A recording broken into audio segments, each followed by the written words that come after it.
The idea, as we have often said, is that when you form an incarnation, when you form a personality, an ego structure, in order to experience physical reality, it is generally composed of definitions, beliefs, of emotions, of thought patterns, behaviors that comprise what you think of yourself as the physical person, the physical identity that you have.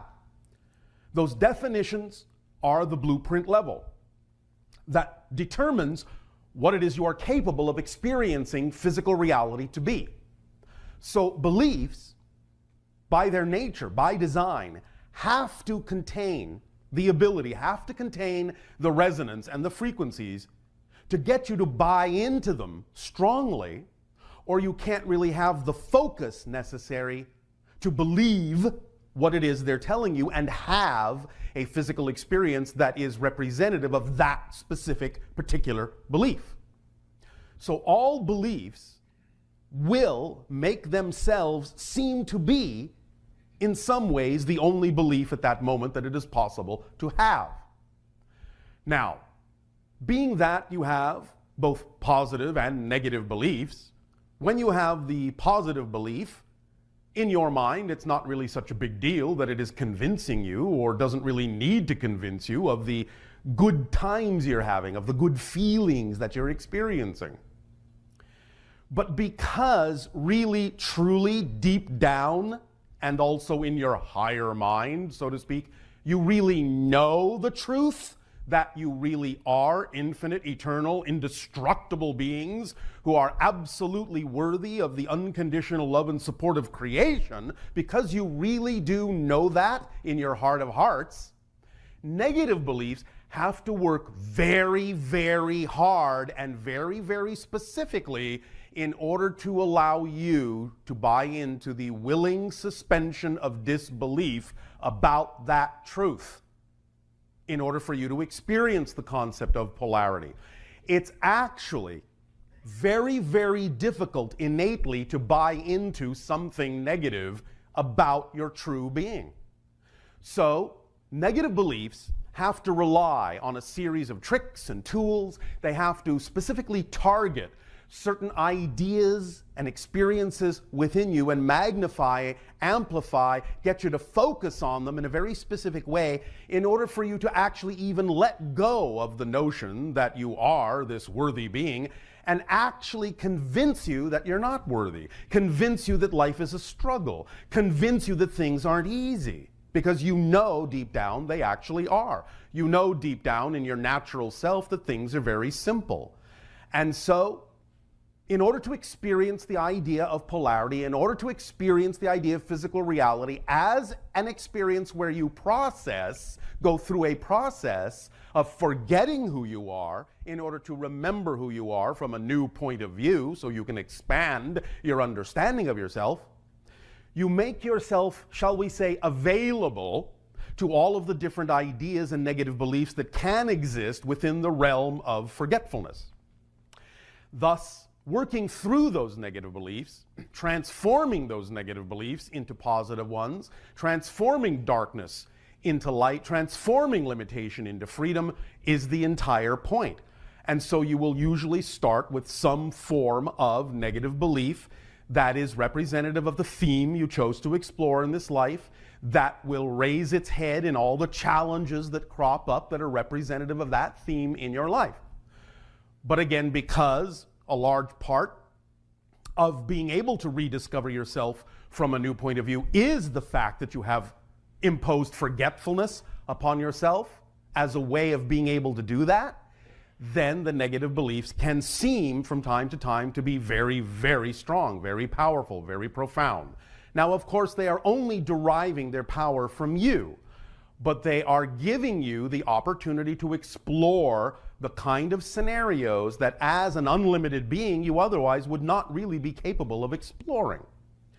Nevertheless, now that you are really approaching the end of the cycle of negativity and going more into the cycle of positive awareness, awakening, expansion of consciousness, now is the time to begin to truly remember that all the negative beliefs that you may have been dealing with and some of the ones you may continue to deal with for a little while longer in your life are really, really just ideas, in a sense, really smoke and mirrors, and that they really have to work very, very hard and focus very, very strongly on very specific issues within you in order to get you to buy into the idea that you are not worthy, in order to get you to buy into the idea that you should not investigate them, because they are, by again design, attempting to perpetuate themselves, attempting to reinforce themselves, attempting to make it seem as if they are the only reality that's possible.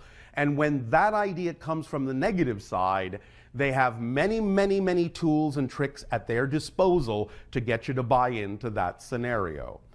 Let us begin to examine some of those tools and tricks and expand upon them a little bit further so that you can really lock into this idea.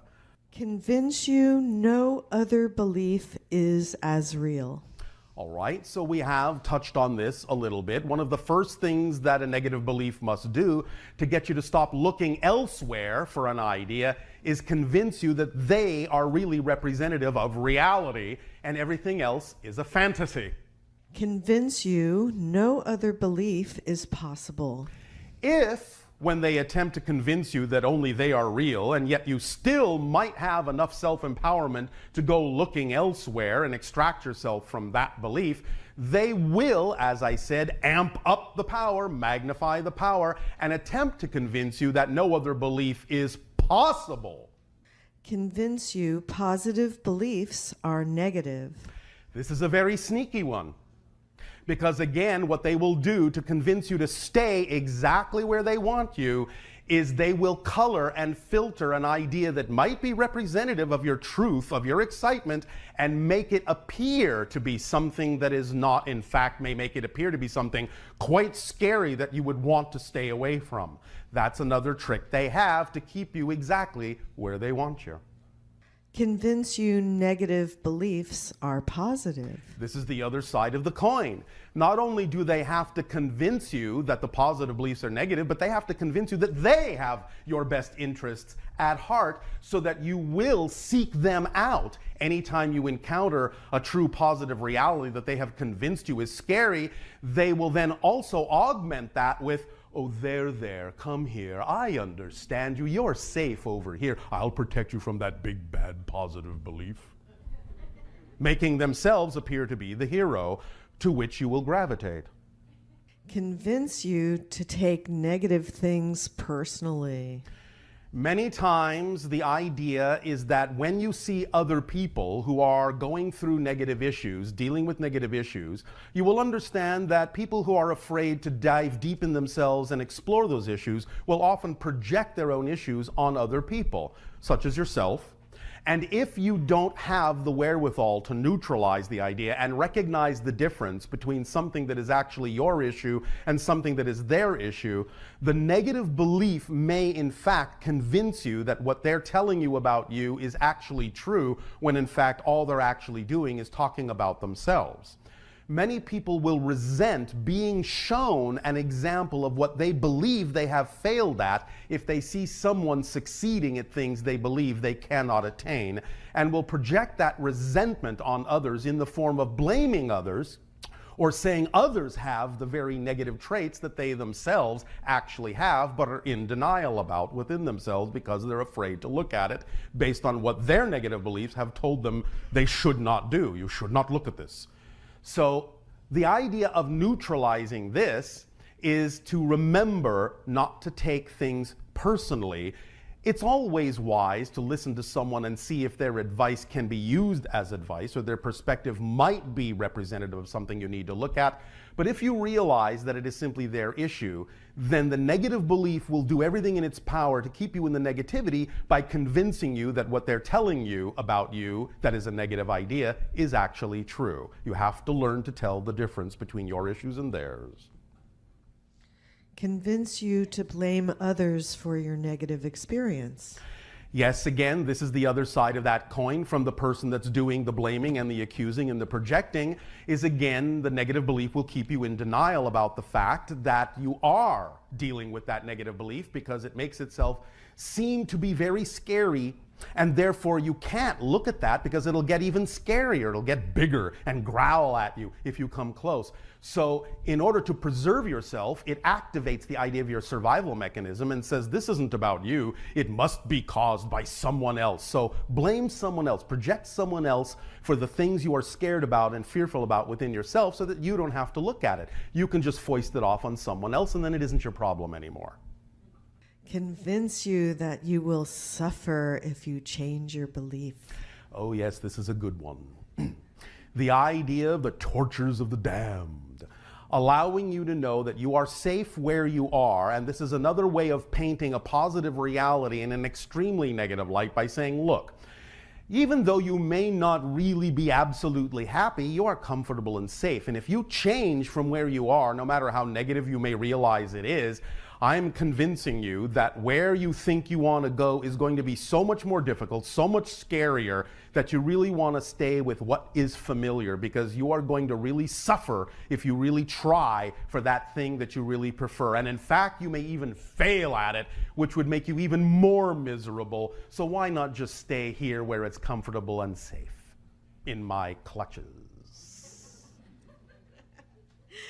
Convince you you'll feel less lonely if others reinforce the negative belief. This again is the idea of misery loves company.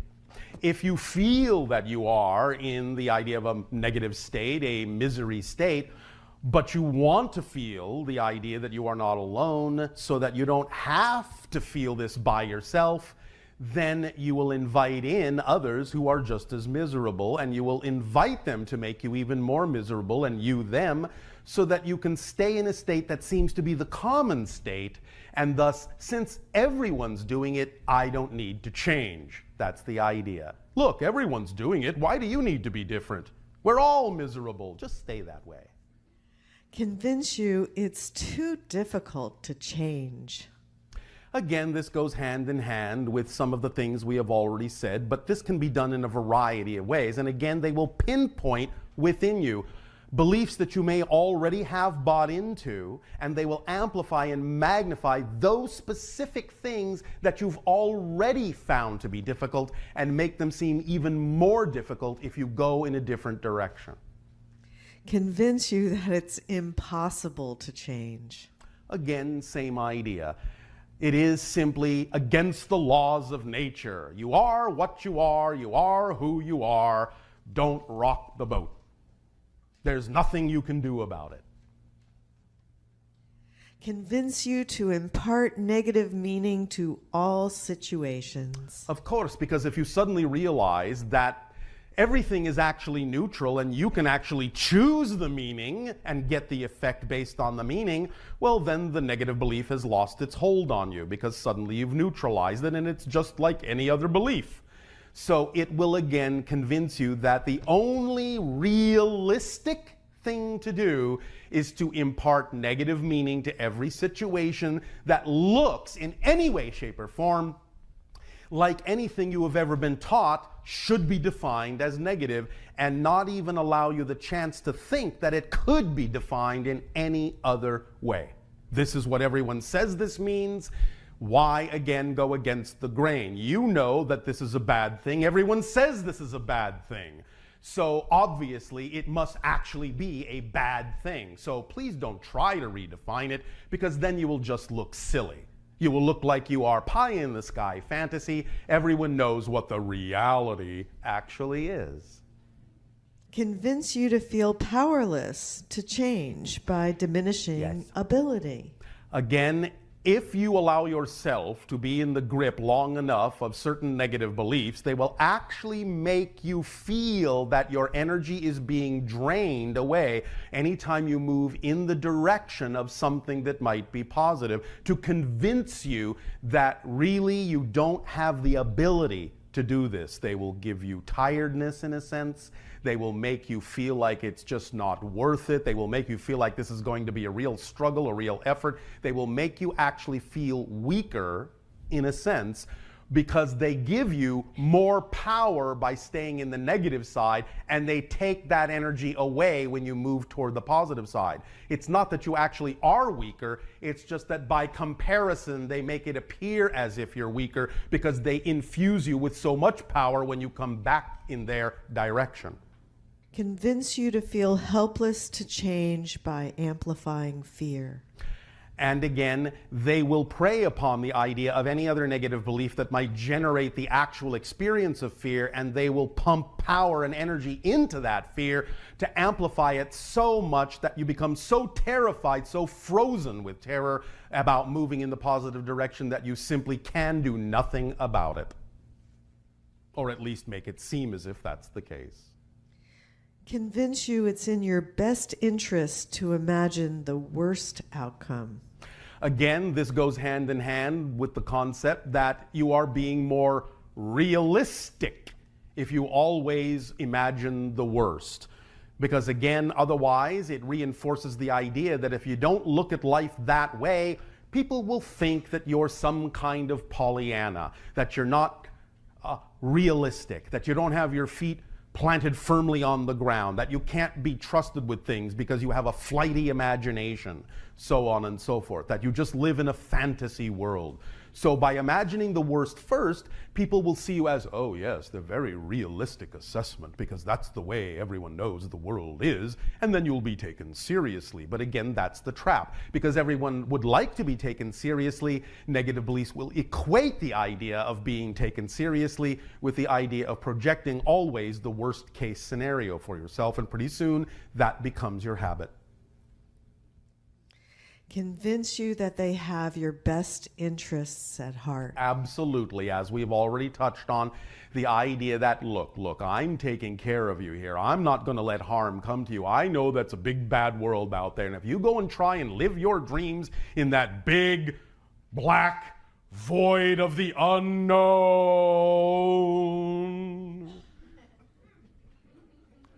well, I'm looking out for you. I'm protecting you. I'm keeping you from that big bad void with all of the monsters that are hiding there for you. I really, really am the one that is behind you. I have your back. I have your best interest at heart. So again, please stay in this vibration, because otherwise, well, if I'm not with you, who knows what might happen to you that would even be scarier than I can even imagine. Convince you that the end justifies the means. This is a big one in your society, because negative beliefs will convince you again by turning around the idea that positive is negative and negative is positive, will get you to start acting in negative ways, thinking that it's actually going to result in a positive outcome, which is simply not possible. The end and the means are one. So negative behavior will become the norm, and negative beliefs will constantly reinforce that negative behavior as an actual means to a positive end, which will never happen. Because it will then keep you searching and keep you searching and keep you thinking, yes, this is all going to work out, even though you're going about things in a very negative way. It will only lead to the amplification of more negativity, which is exactly what the negative belief wants to happen. Reinforce their reality through negative synchronicity. Synchronicity abounds all the time. But of course, the idea is that when you're in a negative state, the kind of synchronous reflections you're going to get are also going to be reflective of that negativity. So this is what you call bad luck in your language, where people say, well, if it wasn't for bad luck, I'd have no luck at all. The idea, again, is that when you're in a negative state, of course, that's going to be reinforced by synchronicity, because synchronicity is just a representation of a mechanism that is neutral, and it doesn't have a mind of its own, and it doesn't really care what kind of energy you put into the machine. The machine can only churn out what kind of energy you put in. So negative beliefs know this, and they will use the negative synchronicity when you're in the negative state, when they've got you in that negative state, and the negative synchronicity crops up to say, see? Told you so. The world is a big bad place. Look at this. You just need to follow what I'm telling you and better things will happen. That's where they use that other idea that just keep doing these negative things and something good will happen. But negative synchronicity will keep piling up and piling up and piling up, and they will have to work harder and harder and harder and harder to convince you that this is still the road to take. This is why so many people on your planet find that when they finally get to the point where they are so sick and tired of being in that state, they will finally allow themselves to change. But the reason you get so sick and tired of being in that state is because you've been in that state for so long, because the negative belief was capable of convincing you to stay in that state much longer than you really, really had to. That's why you're so exhausted and finally allow yourself to change. This is one of the loopholes in the idea of the negative belief, is that it will exhaust you to the point where one way or another you will finally exit that state of being.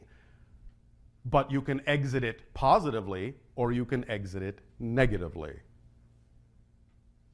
Sometimes the negative exit you refer to as suicide.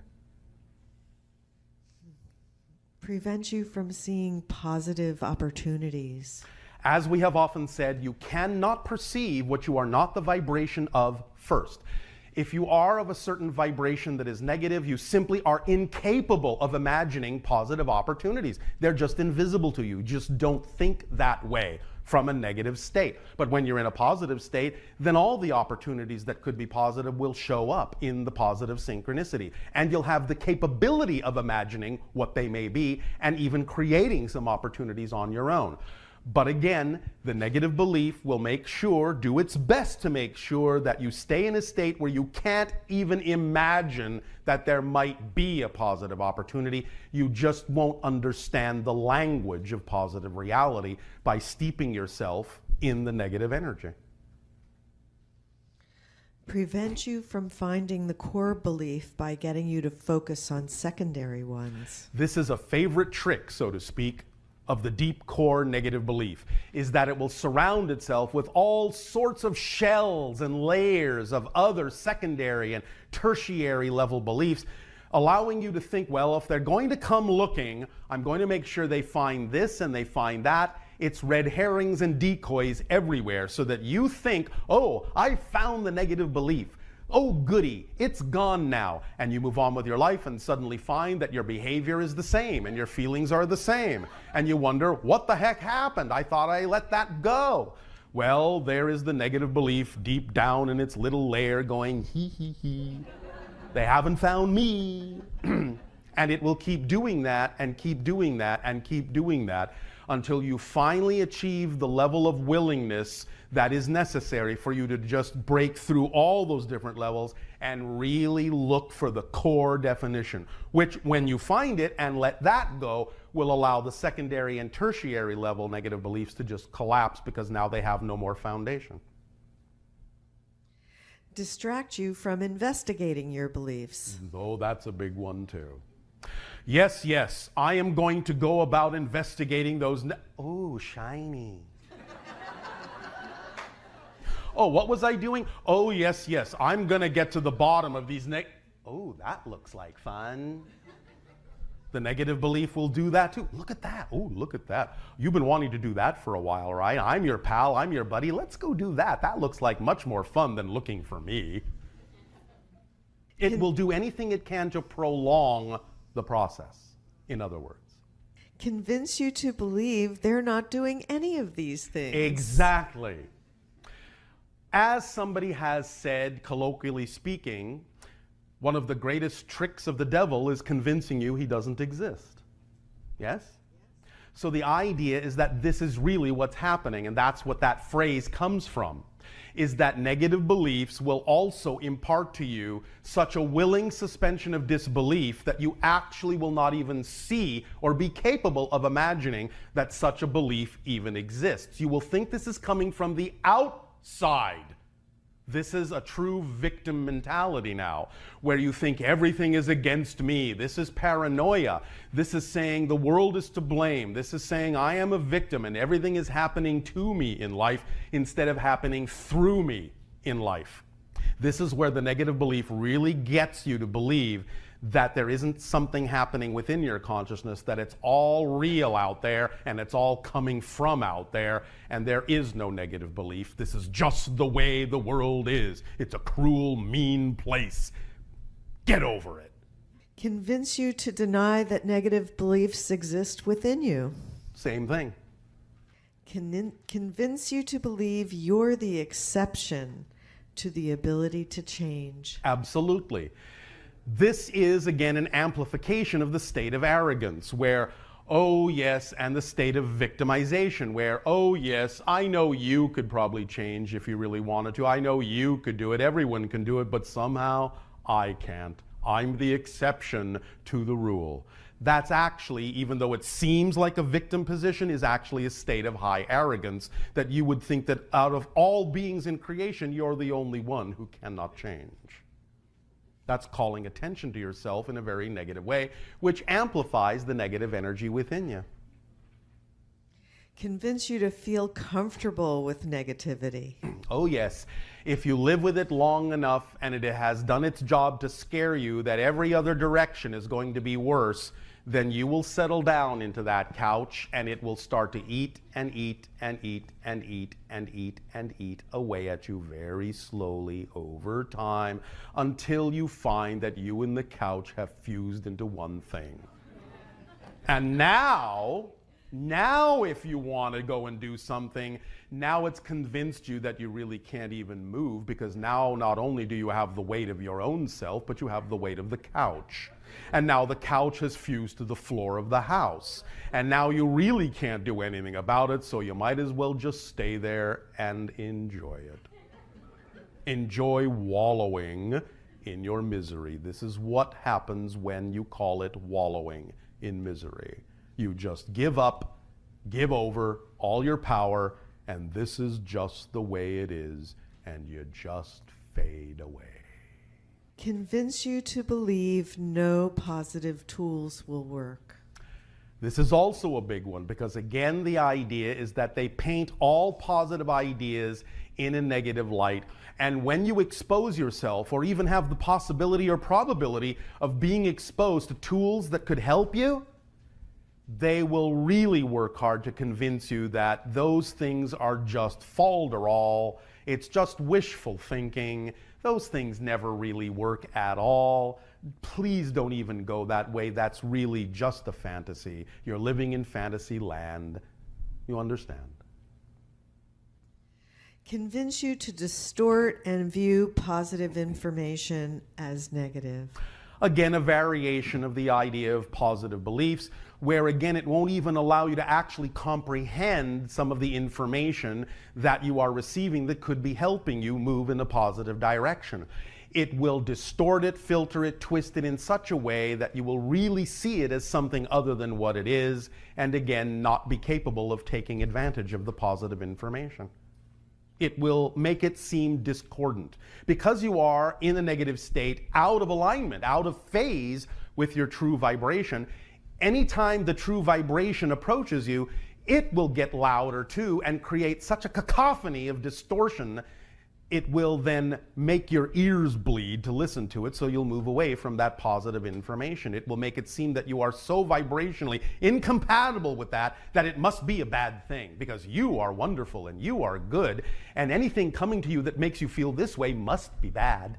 So please ignore it. Please run away from it as fast as you possibly can, back into my arms, where you are nice and safe and cozy forever.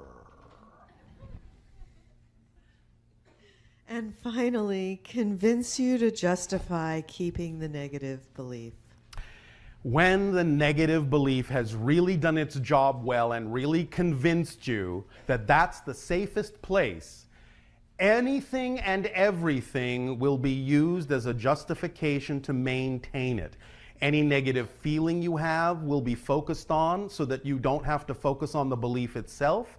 Any negative thoughts will be focused on that you can justify the idea. You will look at your history and anything that might have happened in what you call the past that was negative to say, but look, this happened to me, so it will happen again.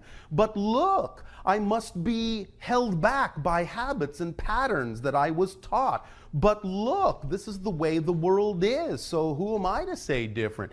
You will find any reason at all to justify all of these tools and tricks and keep the negative belief in charge of what it is you think, what it is you feel, what it is you say, and how it is you behave. You will now be working as the negative belief's agent on its behalf, and you will really be its minion doing its job along with it to continue to convince yourself that the negative belief is the best possible state of being for you. And then, in a sense, the negative belief can start to relax because it's convinced you that you have to do its job for it. You now work for it, and not the other way around. Fascinating, isn't it? All right. So, before we go on to the idea of the neutralizers, please understand that these things have been, as we have said, handed down and handed down and handed down. But that's not a reason why they should continue. This is just an idea. And you have projected these things, and the negative beliefs have projected themselves into all forms of archetypal iconography and imagery to make sure that they remain in the forefront of your consciousness and right in front of your face all the time. And that's okay, because polarity is going to be everywhere you look. But the key is recognizing that all of the presentations that the negative beliefs make are only that. They're just presentations, they're just symbols, they're just representations, and they don't have to contain any solidity, any validity in the sense of believing that they're true for you. They are valid as beliefs, but you don't have to prefer them, and you don't have to invalidate them. You just need to allow them to be neutral. Shall we go down the list quickly of the neutralizers? Yes, we shall.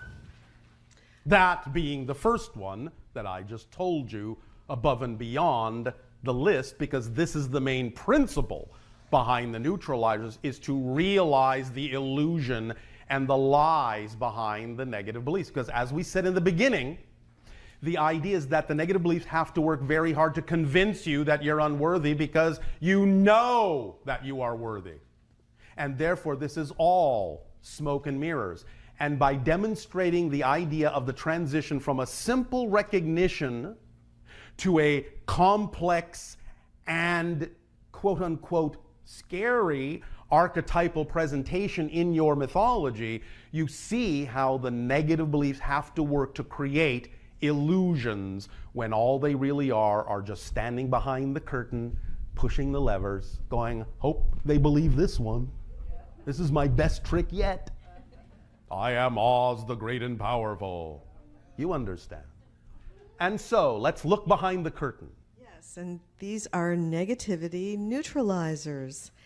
The first being remembering that negative feelings are generated by negative beliefs.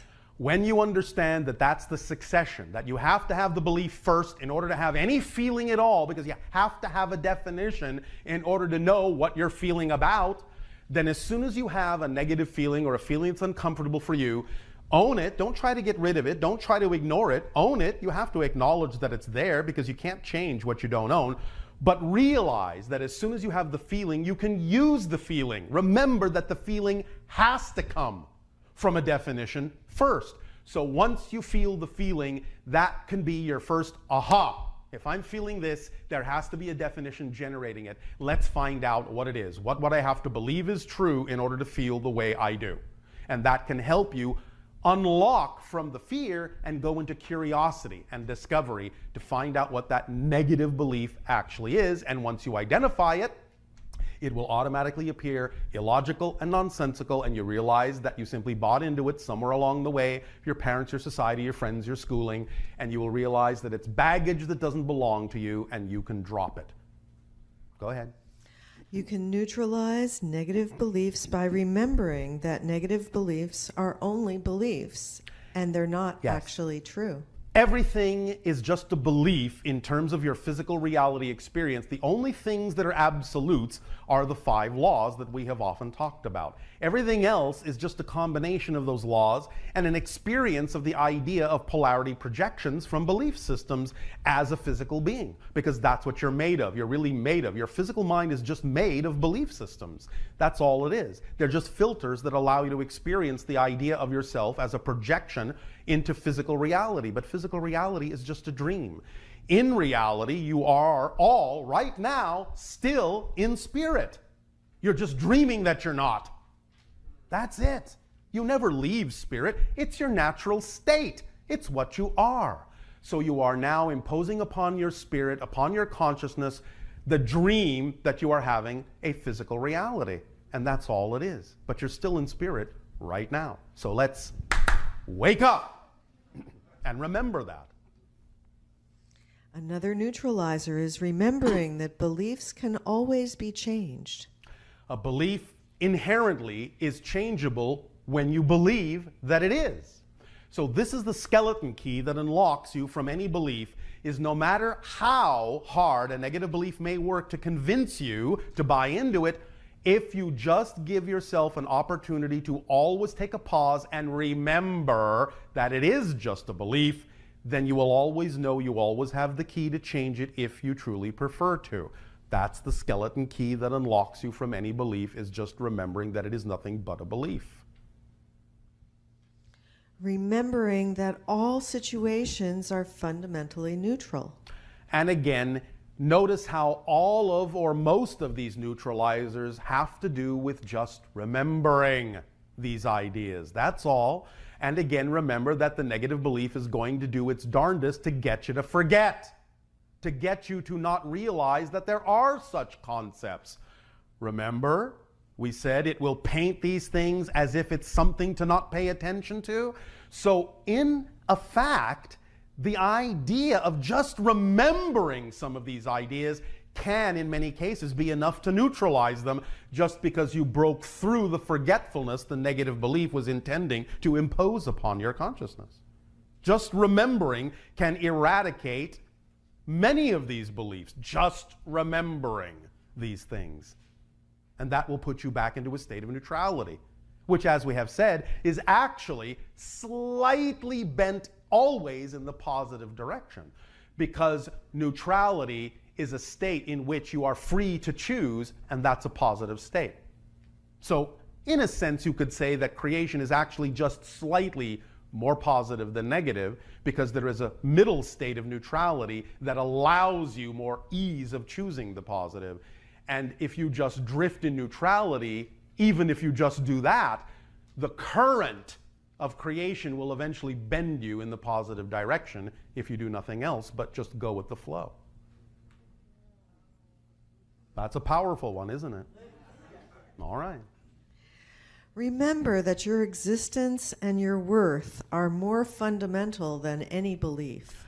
Beliefs are just the creation of the idea of the physical mind. Your existence is far more fundamental. That, in some senses, should be obvious. And if you exist, that means you have to be worthy, because creation doesn't make mistakes. And if you exist, then that means existence needs you to exist, or existence wouldn't be complete. So you are that worthy, because again, the things that existence didn't need don't exist.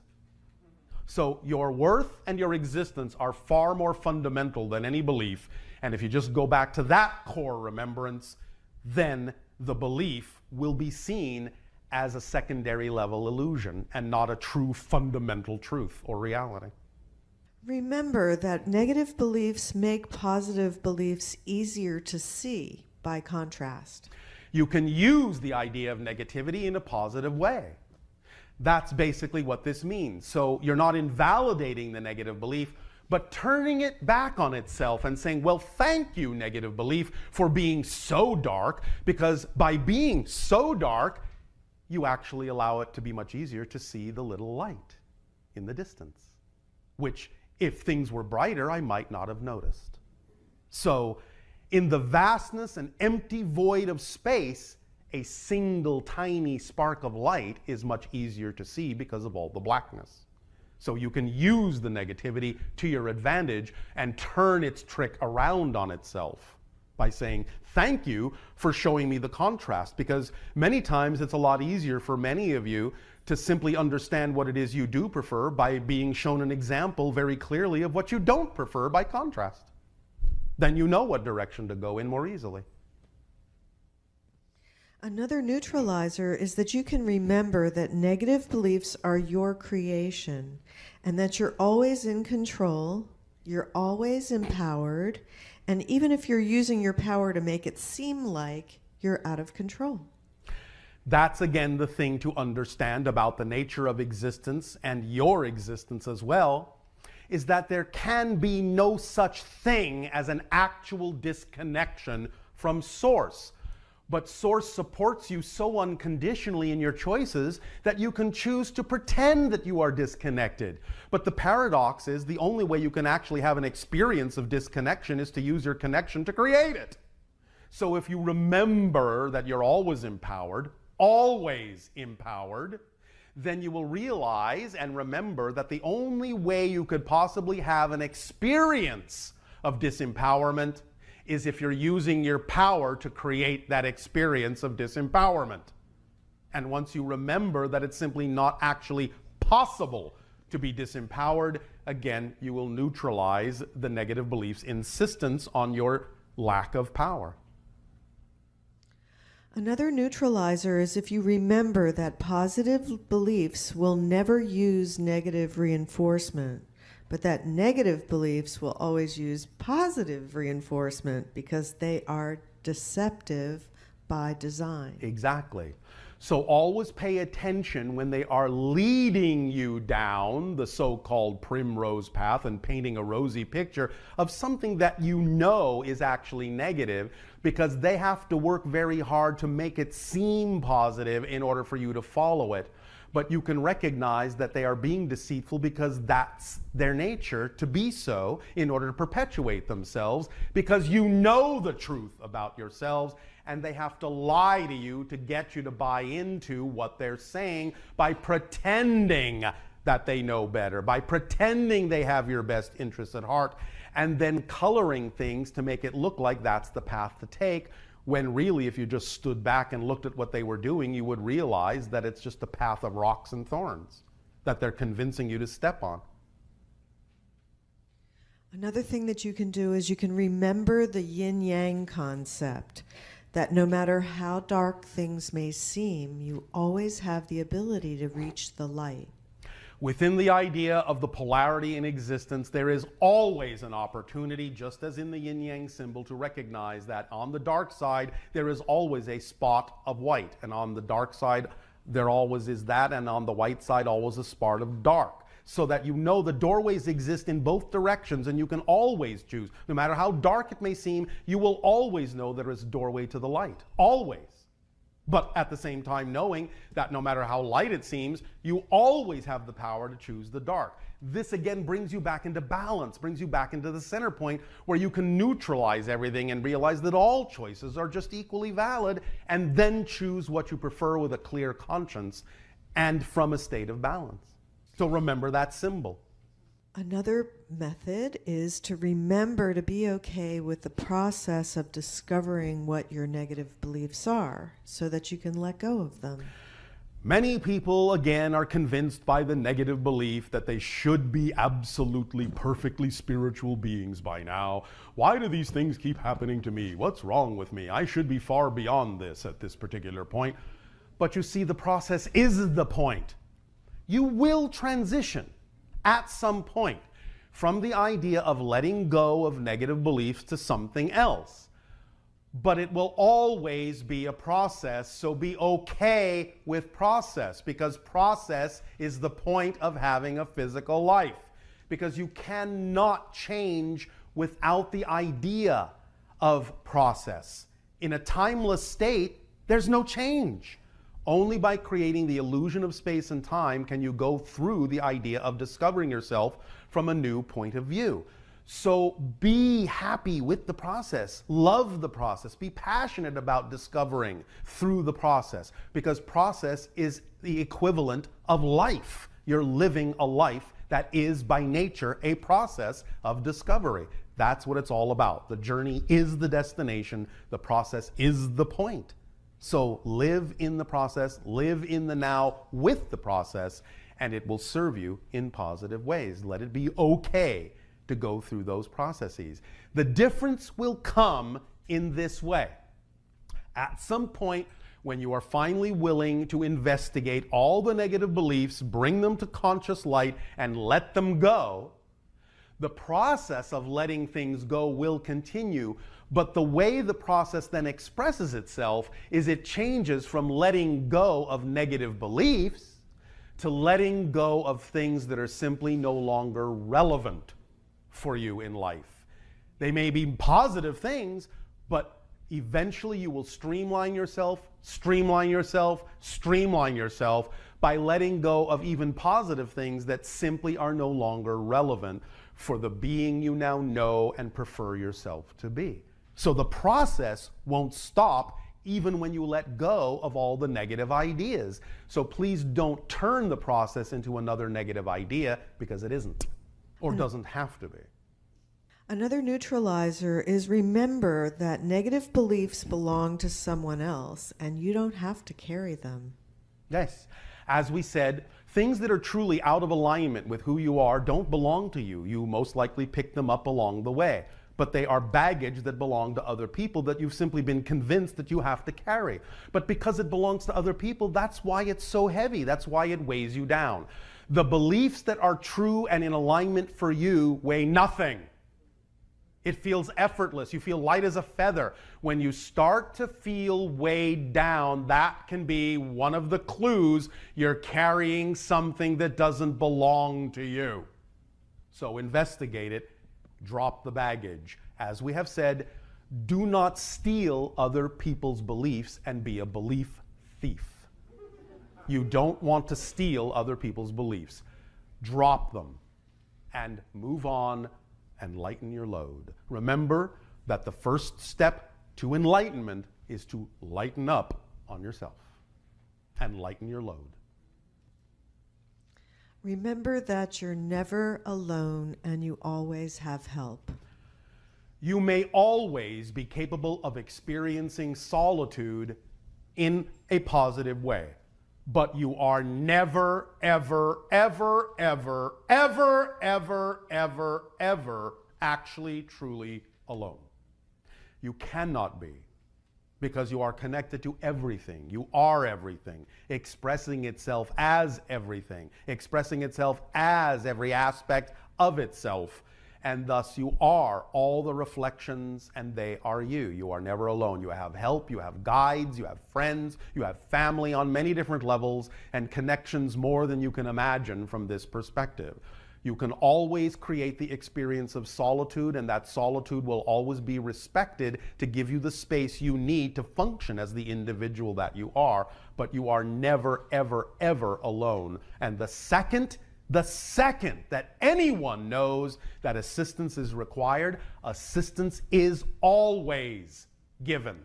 You are constantly, in fact, being bombarded with all the assistance we, your guides, and many other beings and source can possibly give. If you feel that the assistance isn't there, it's not because it's not being given, it's because you are blocking the reception by negative beliefs and buying into them. So as soon as you let go, you will suddenly realize, and in fact almost be blinded with the assistance that is always flowing your way without let up of any kind. So tap into that river and let it flow through you, because it's always coming. It cannot stop. Remember that you're always loved and supported, no matter what. Again, this goes to your worthiness. If you were not worthy, you wouldn't exist. So if you exist, you're worthy. And the idea is, therefore, you have absolute right to all the energy, all the support, all the love, as you call it, of all that is, because that is the energy of existence itself. And if you are part of existence, then it is your nature to experience the ideas you translate in your reality as unconditional love and support. It's your nature that you're experiencing when you experience those energies. It's the nature of existence itself translating in physical terms that you call that feeling of unconditional love and unconditional support. It's your nature. Remember to forgive yourself and others. Forgiveness is exceedingly powerful as a tool. Here's exactly vibrationally why. Forgiveness is a state of being that can actually mitigate the effects of the consequences of a negative act. You have, many of you at least, heard of the idea that when you die, many people experience what is called life review. Yes? And in that life review experience, it has been reported that what happens, because there are no longer the same barriers between you and another, that you will suddenly start to experience in that life review not only the things that happened visually, but you will actually experience the consequences of anything you chose to do and the way in which others may have experienced them based on your intentions, as if you're experiencing the consequences from their point of view. You understand? So if you have in any way, shape, or form intentionally caused hurt or harm to someone, in the life review, you will feel exactly what they felt when you did that, as if you were them. Forgiveness of yourself, forgiveness from others, forgiveness to others is actually a vibrational state that will actually mitigate the effect of the consequence of a negatively intentioned act. So the more forgiveness you can create for yourselves, the more you can forgive others, the more you are evening the playing field, and the less need there is for you to experience the idea of the negative energy that was initially created by a negative act. It's as simple as that. It is a mitigation cancellation system. That's what forgiveness is as an energy. It's bringing everything back to zero. Another neutralizing method is to remember that you can choose what you prefer without invalidating what you don't prefer. The only reason you would choose to invalidate something you don't prefer is if you have a belief that it is somehow more powerful than you are at deciding what you prefer. Because if you have to invalidate it, then you're saying you have to have extra protection. You have to somehow shun it and push it away. But there's nowhere to push anything to. Imagine that because everything is actually here and now, that the walls of existence are right here. And if there's a big spring on the wall and you push against that spring, the only thing you're doing is building up energy in that spring by denying it and pushing it away. So at some point, that energy is going to build up so much, so powerfully, that it's going to pop back at you. It has no choice because it has nowhere to go. This is what invalidation does. But if you simply validate everything, then the springs just sit there. And you go, well, okay, there's this negative spring and there's this positive spring and they're just sitting there and I'm not going to give you undue energy. And I'm just going to choose what I prefer. This is what I prefer. That's it. There's no charge on it. This is simply a recognition of what I prefer. That's it. And then you act in that direction. And that's all there is to it.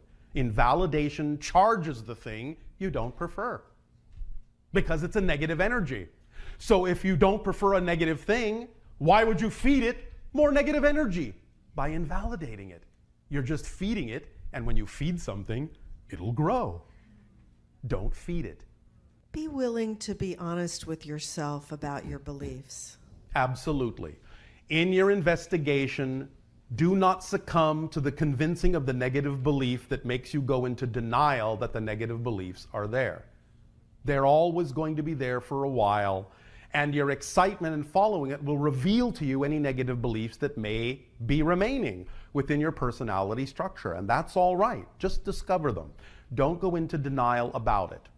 If you go into the idea again that, well, I'm supposed to be this perfect spiritual being that has absolutely no negative beliefs, well, then that's a negative belief.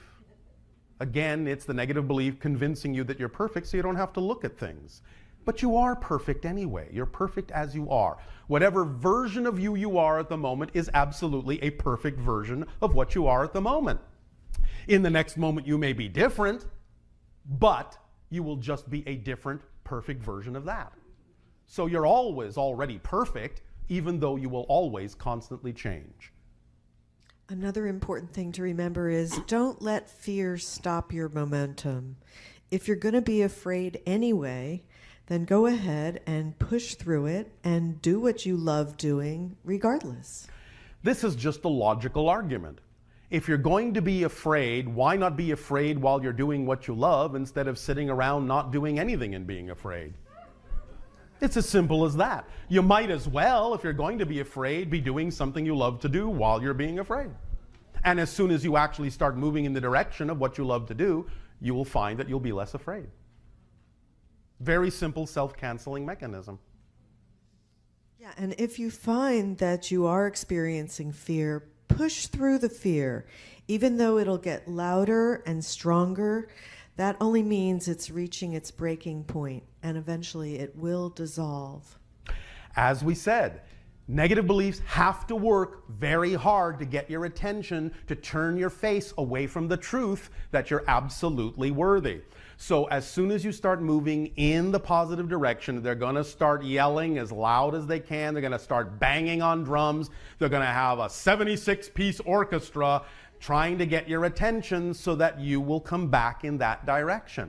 So the louder it gets, the stronger the fear feels, should tell you you're really close to crossing the threshold and letting it go, or it wouldn't have to work so hard to get your attention. And don't forget that if you're the creator of the negative belief, then you are more powerful than the negative belief. You're the one that created it. No matter though it may convince you that it has power over you, it always knows that you are the creator of the negative belief. And of course, if you realize that, then the negative belief is neutralized. So it will do everything in its power to convince you that you are not as powerful as it is. But if you created it, you have to be more powerful than it is. Remember, positive beliefs allow you to feel light and free. It's negative beliefs that make you feel tired and heavy. And again, we come back to the idea of the loophole that while you can lighten your load as you go, if for some reason you are holding on and holding on and holding on and holding on and getting tireder and tireder, more exhausted, and wondering why you have absolutely no joie de vivre, then the idea can be used as a turnaround to recognize that eventually, if you maintain any degree of desire to go in the positive direction, that you will one day become so sick and tired of being sick and tired that you will finally let all of that negativity go. Now, you don't have to do that. You don't have to wait that long. But at least you know that someday, if you're that sick and tired, you might finally be willing to let go of the thing that's actually making you sick and tired. And here's an interesting one. Drop what your ego wants. Yes.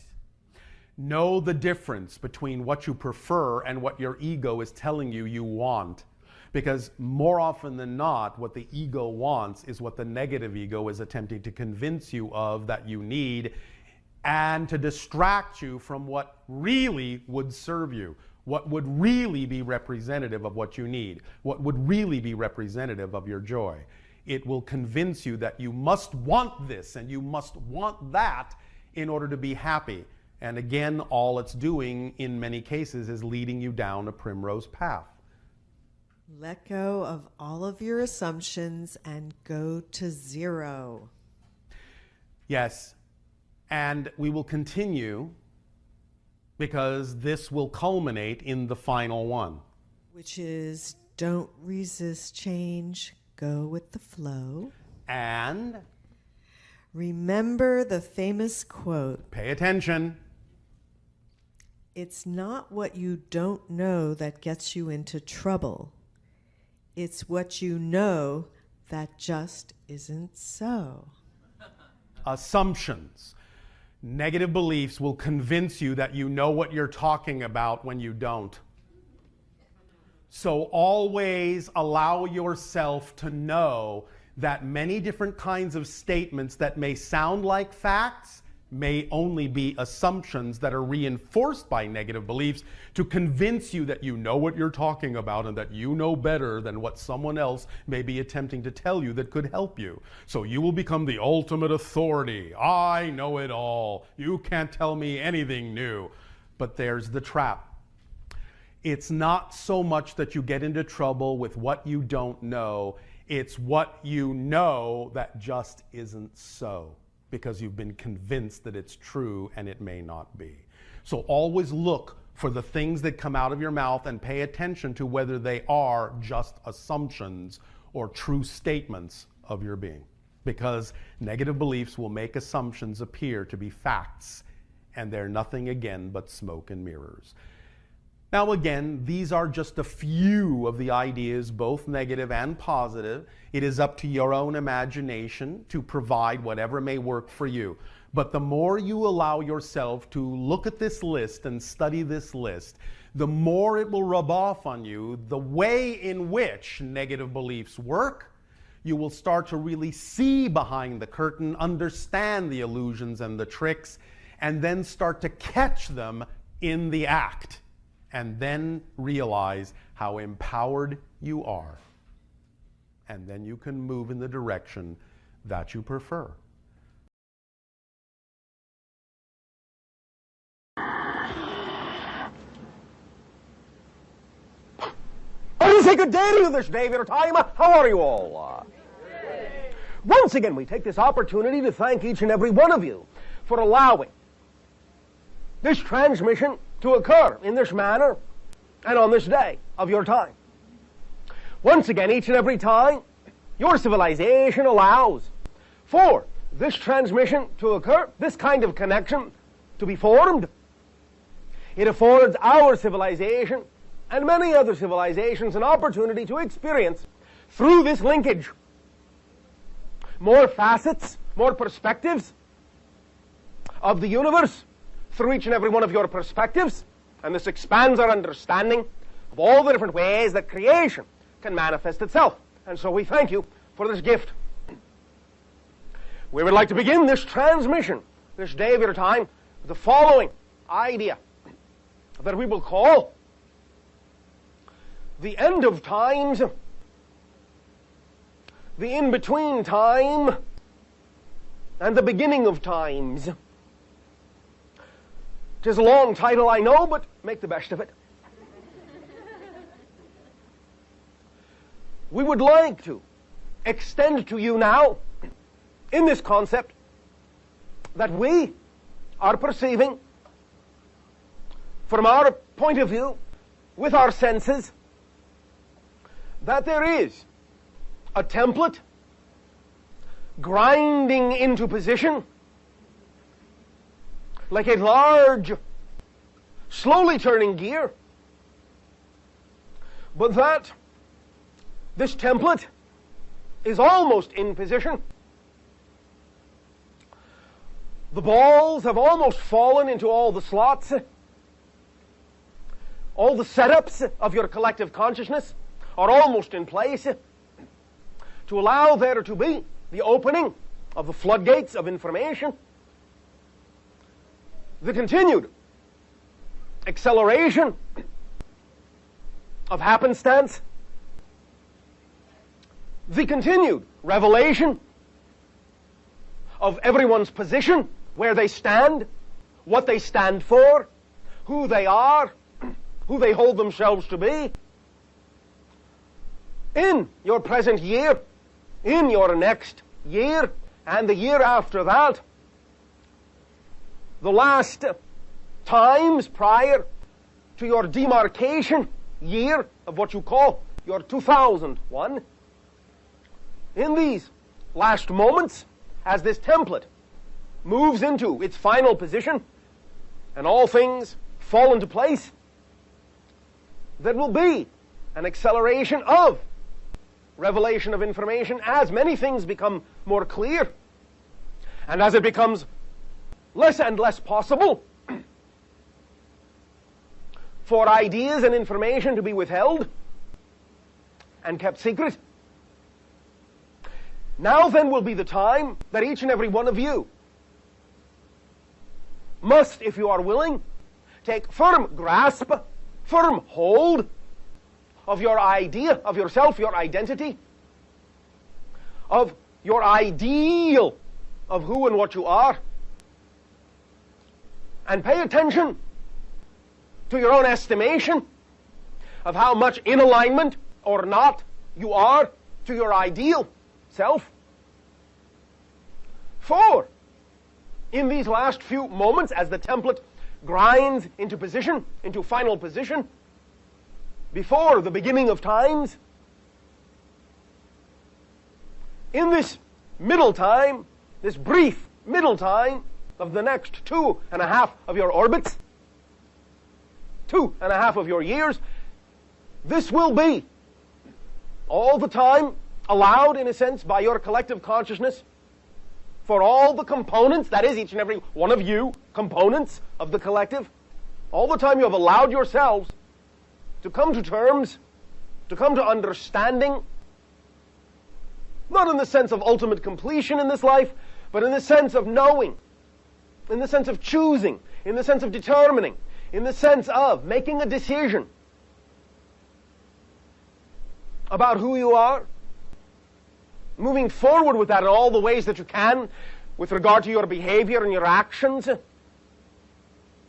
For as the template grinds into position, it will not leave many cracks to slip through. In fact, it will leave none. And if you do not find yourself, and we do not say this to be alarmist, but if you do not find yourself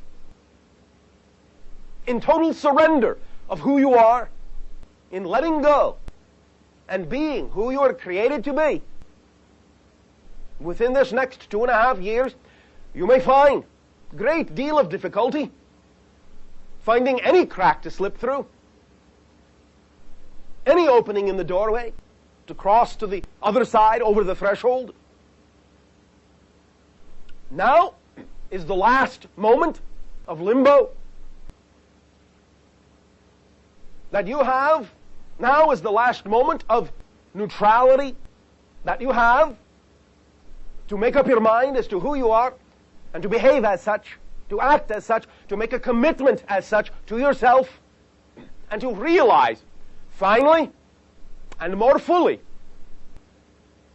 that there is no difference between what you call your true will and that which you term the will of God. That when you become your true self, what you have called the will of God and your own true will be synonymous, one and the same. No conflict, no contradiction, no dichotomy, but the awakening to the recognition that you are all aspects of the infinite, and the experience of that recognition will begin to fully bloom and take its place in your society in a practical, effective, experiential way.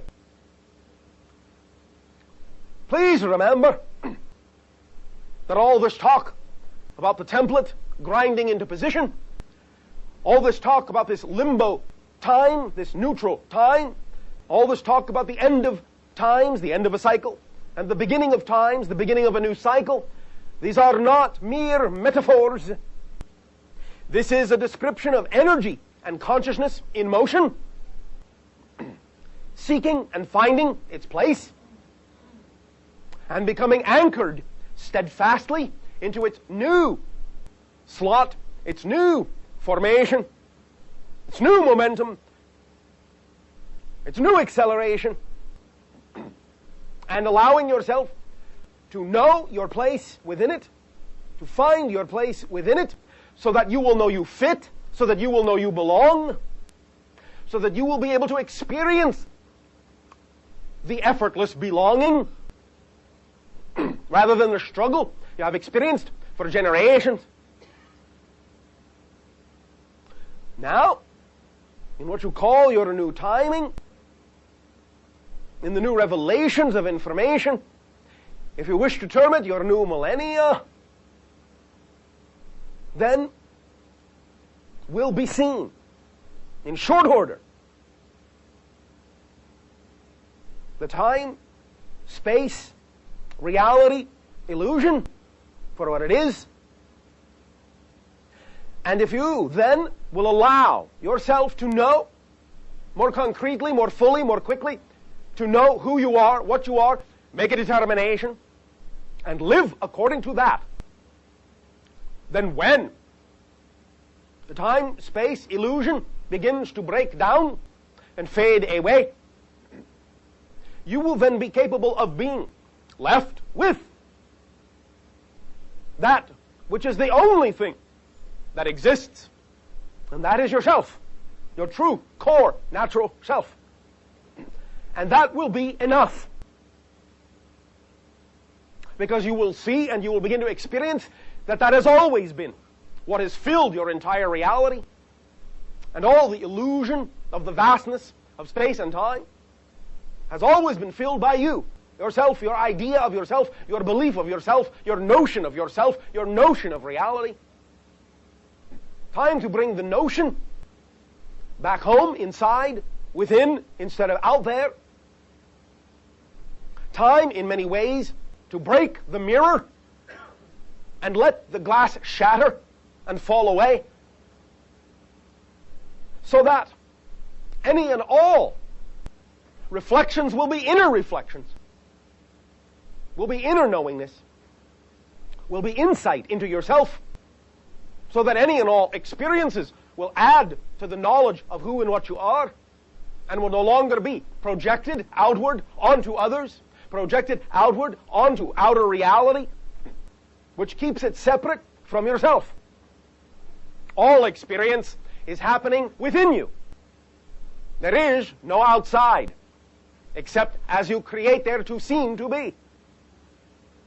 Now is the time, this limbo time, for you to come to terms with the idea that there is no outside, that it all takes place inside you, within your consciousness, within one point, here and now, the eternal creative moment. Because that's all there is, all there ever has been, and all there ever will be. And this will be the awakening of the Christ consciousness, the Buddha nature, the Krishna spirit, whatever you wish to term it.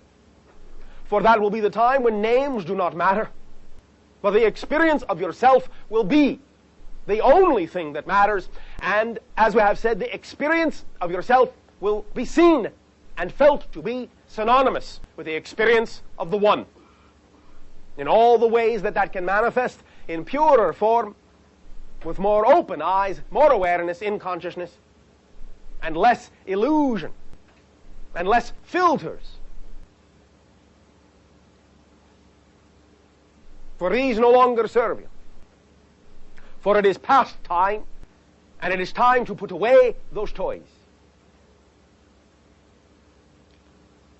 We thank you now for allowing us to share this perspective with you, and we remind you that as we shared these ideas, not only were your ears paying attention, but all the cells of your body were letting the information in on different levels, and it is within you, and always has been. And now is the time to allow it to wake up and become lucid in your own dream of life. Become not just the idea of lucid dreamers, but lucid livers. What about the people like our family that are not trying to get in touch with who they are? What's going to happen with people that are less aware? Everyone and every being will always be on their own path. and will ultimately determine for themselves when and where they shall recognize who and what they are and their relationship to the infinite.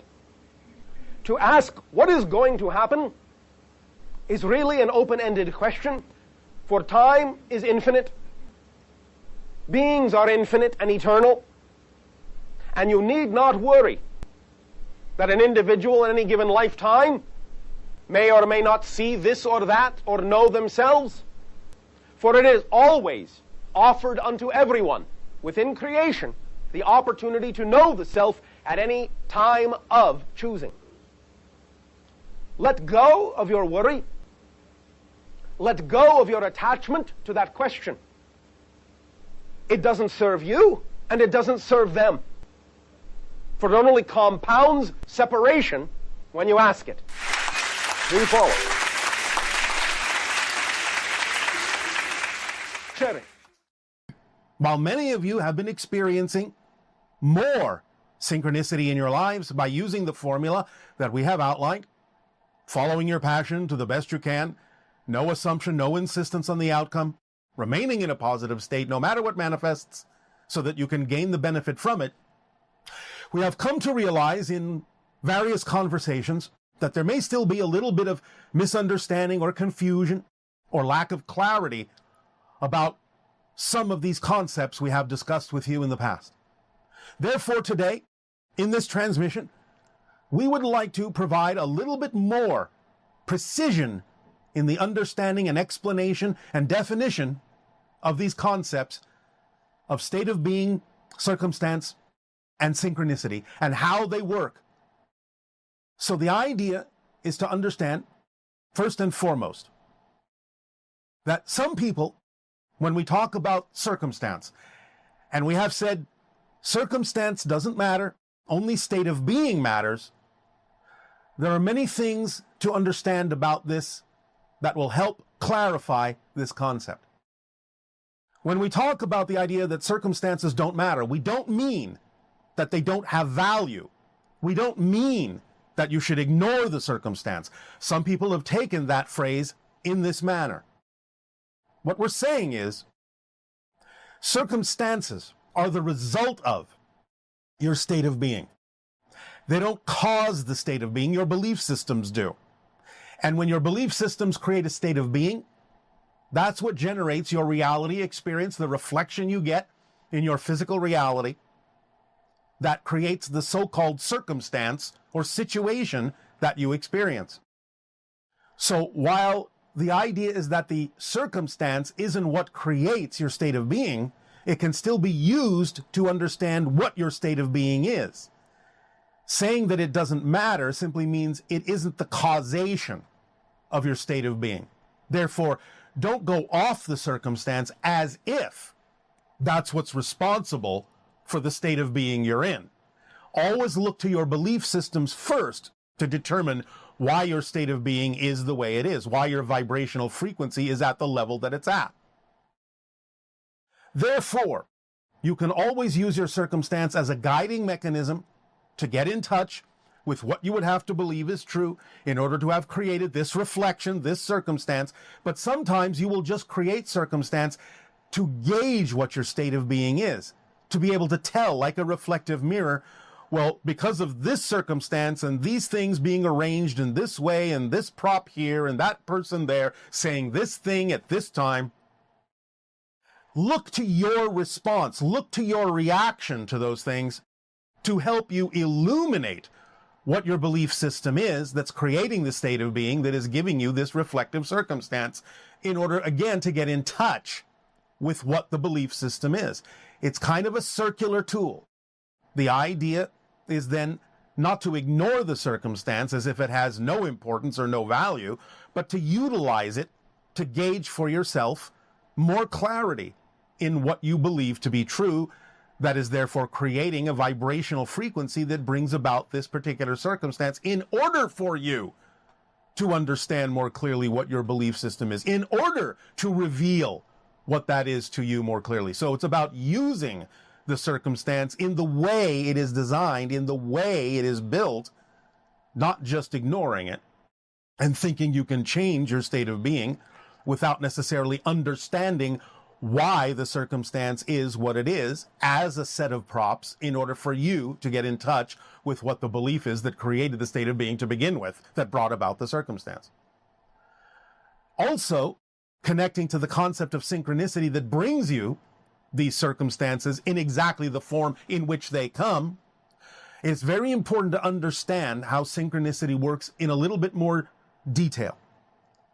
It's all well and good when you allow yourself to recognize synchronicity, when it brings you an opportunity that is representative of your passion, and it brings you the ability to act on things in the direction of your passion, and it brings you signs and signals that you learn to interpret as being representative of your path, which again is represented by the vibration of your passion. But also, there are times when people might become a little bit confused, a little bit frustrated, why certain things are not going in the direction you thought that they would.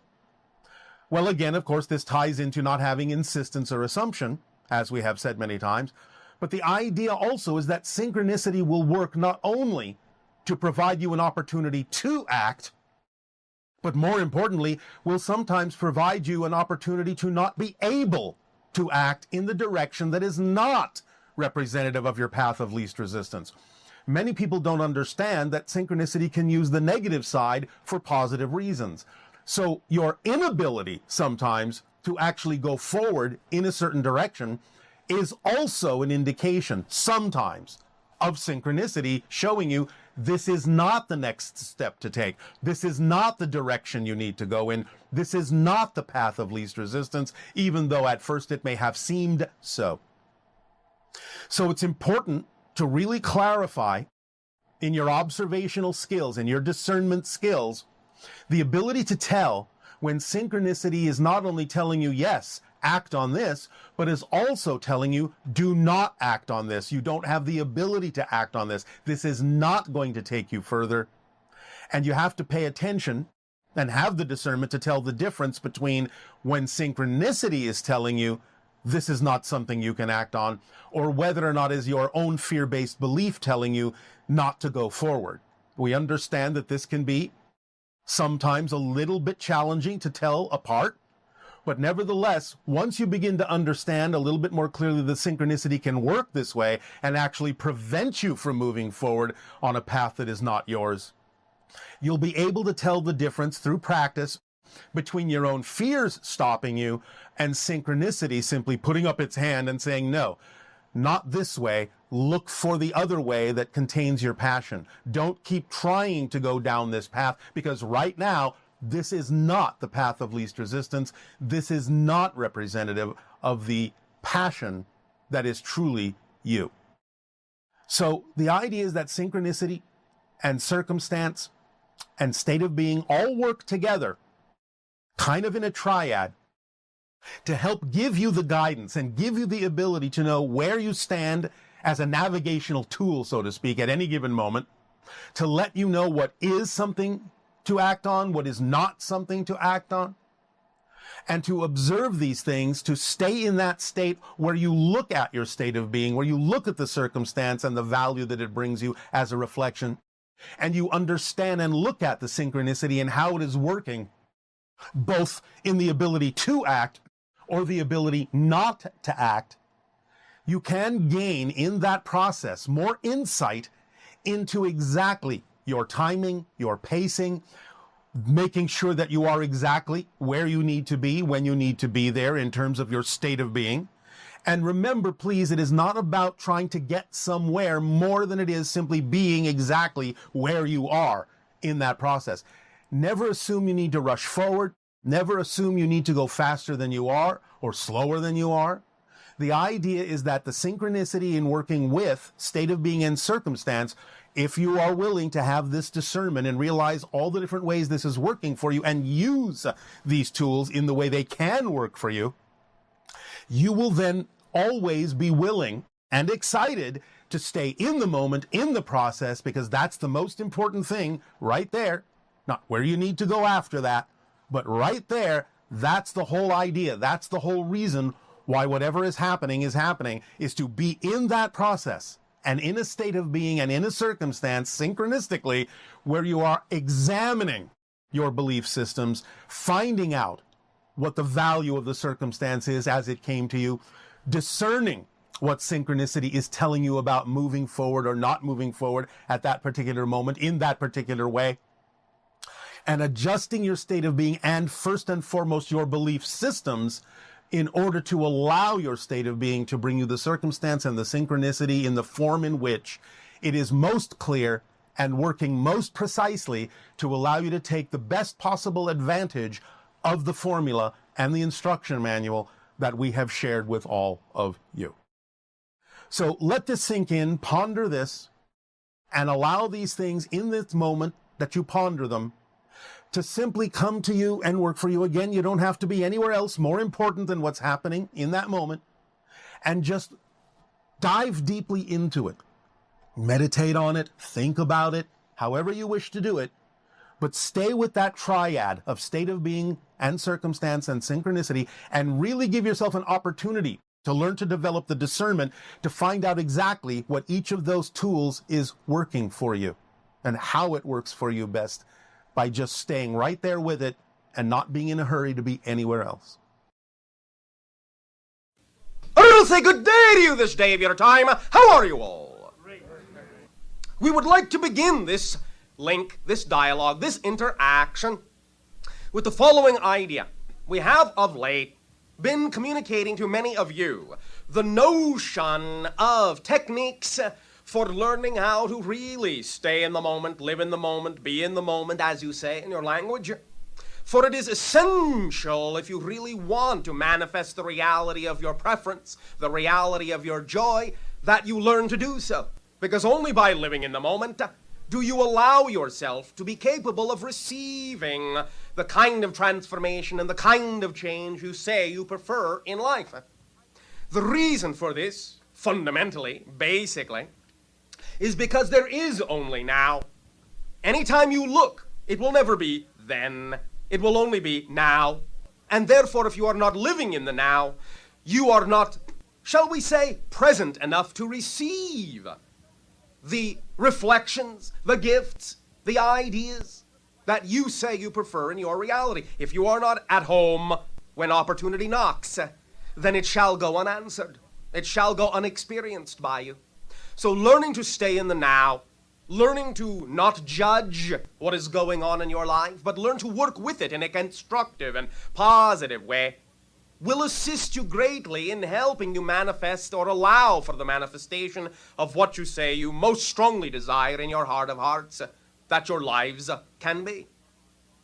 The idea is to understand again everything as energy, for everything is but energy in motion, emotion, and thus in that sense allowing yourself to feel, to vibrate in harmony with the idea of your joy, your excitement, your unconditional love is what will allow you to be operating on the highest frequency possible. And in operating on the highest frequency possible, you will simultaneously be allowing yourself to be the truest version, the most natural version, the most original version of yourself that you can. And in doing that, by operating on that high frequency, by functioning as your natural self, your life can unfold automatically, effortlessly, magically, miraculously, as you say. For miracles are really not the exception to the rule, they are the norm. Your reality has been created to be the exception to the norm of experiencing magic and miracles all the time. Synchronicity, or what you call strange coincidence, is really all there is. It is the way that your physical reality has of interpreting the fact that everything is connected, that everything is one. You can only experience this linearly by seeing this connected to that, this happening at the right place, the right time, just when something else very important happened, coincidentally. That's the way that your physical reality can best express the fact that everything is connected, that everything is one, that everything exists in an overall concept of eternal now. But when you experience yourself as physical beings, you bring with that experience the definition of breaking things up into time and space. And so the closest you can really get to the concept of really experiencing everything eternally now, is the idea of the synchronicity, the coincidence, that right place, right time connective feeling that lets you know that everything really is one, but you can experience that in a one after the other kind of effect in your reality. But still it can unfold very effortlessly, very magically, if you learn to stay in the now. And again, the key to that is to be in love with what's going on in your life, to be in love with yourself utterly, unconditionally, and totally, for you deserve to be. You were created in the image of the all, that is, of the infinite, and there is no reason why you should treat yourself with any less respect, or any less value, or any less deservability than the infinite has for you by creating you to begin with. If you were worthy of creation in the eyes of the infinite, why argue with that gift? Why discount that idea? Why judge yourself so harshly? Understand that when you may be misaligned with your integrity, yes. Understand when you may choose to do things that are not necessarily constructive, yes. But if you understand that you are making choices that are not representative of your preference in a beneficial way, then learn from that in a positive way and let that lesson teach you what it is you do prefer. We would simply suggest, although of course it is your life, you can do what you want, we're not here to tell you what to do, but we would simply suggest, strongly, that you take the time not to spend your time to worry that you have done something you don't want to do, spending time judging yourself for being such a bad person for having done this, or that you're doing something wrong, or that you don't get the hang of it, or one excuse or another. For in choosing to focus on that, you're only adding more judgment, more time, more negativity to yourself, and making it more difficult for you to be able to see your beauty, your naturalness, your immediacy, your ability to stay in the moment, your ability to love yourself. It is your choice. It is up to you. All realities are valid. All experiences are valid. Even those in which you judge yourself in a negative way are valid because, again, you can learn from them. But it isn't so much, again, the idea of what happens to you. It's what you do with it, what you make of it, how you respond instead of react to it. It's learning to allow everything to serve you in a positive way, regardless of how you have been taught to think those things are supposed to be in your life, for what reason, or this or that, or that they're supposed to be negative, or supposed to be one thing or another. There is no supposed to be. There is only what you have been taught to label things as. And while we recognize that certainly you can know through objective observation when somebody is perpetrating a negative act, simply energetically negative in the sense that it is separational or segregative, it still does not require that you judge it in a negative way and add more negativity to it, but that you allow yourself to recognize that even though others may be intentionally negative in their actions, by remaining in the understanding of living in the moment, by remaining in the understanding that you have the choice to extract from every situation a positive result, no matter what the original intention might be, then that is all you will experience, is that positive result. And in extracting only the positive result from it, you also, coincidentally, reflect back to the best opportunity you can to the other individuals who may have been originally perpetrating negative intention, the idea of how a situation can be transformed from negative to positive by letting them see through you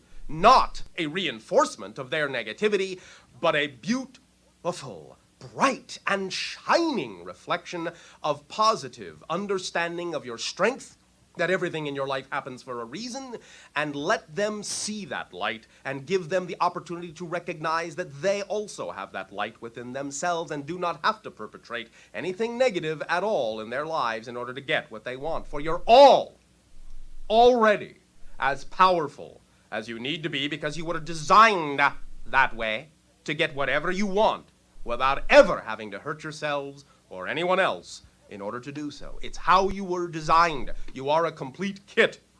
Being made in the image of the Creator, as you say, means you contain everything you need to be a creator of your reality. You are missing no pieces. You have it all. It's just that by allowing yourself to experience the concept of physical reality with its definition of limitational focus, you have also learned to play the game of forgetting that you are in the image of the infinite.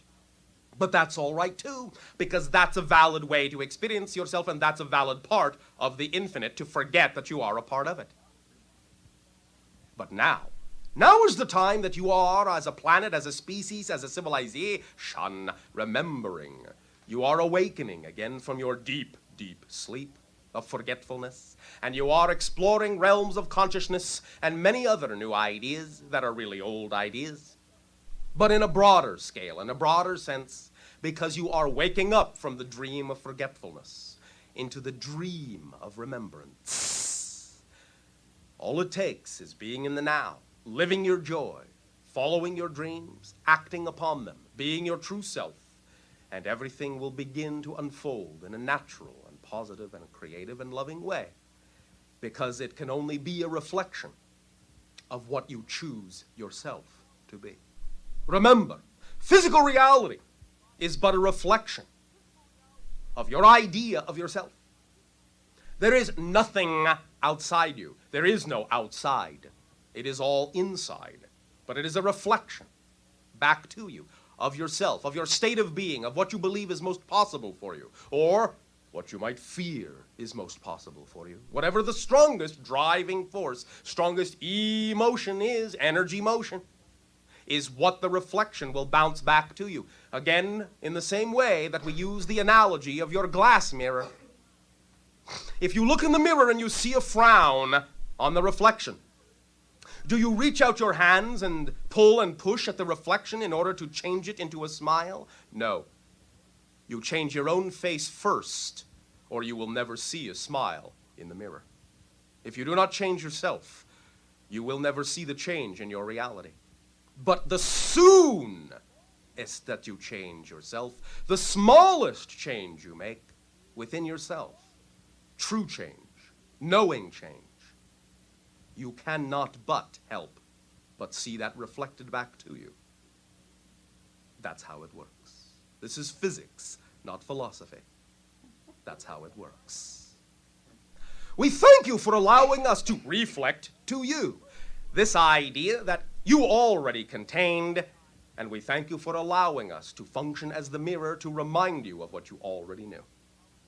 In return for the gift that you are giving to our civilization now through me, in allowing us to experience all of you, I ask at this timing, in what way may we and I be of service to you?